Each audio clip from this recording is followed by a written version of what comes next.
বুদ্ধদেব ভট্টাচার্য। অবসান হলো বাম যেমন একটা অনেক বড় অধ্যায়।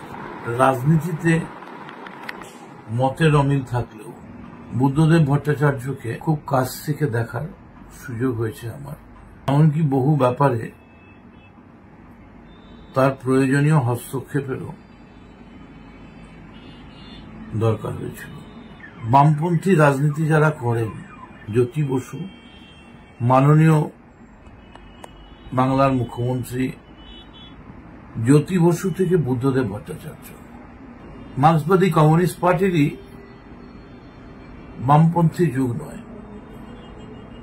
এখনো যিনি বাংলার মুখ্যমন্ত্রী, তিনিও নিঃসন্দেহে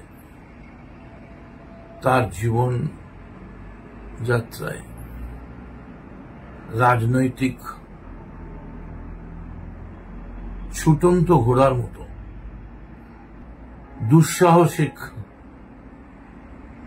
পদক্ষেপে যিনি অমলিন, সেই মমতা বন্দ্যোপাধ্যায়ও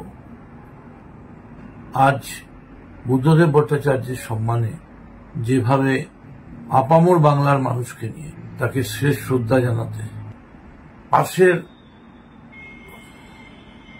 রাজ্যের দিকে তাকালে এই রাজনীতির সঙ্গে কিন্তু কোনো মিল খুঁজে পাওয়া যায় না। বুদ্ধদেব ভট্টাচার্যের পরিবারকে আমি সমবেদনা জানাচ্ছি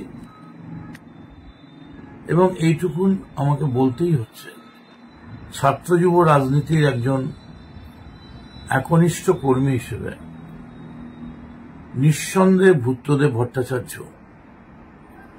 নামটা আমার চিরস্মরণীয় হয়ে থাকবে। আজকে যারা সিপিএম করেন, বামপন্থী করেন,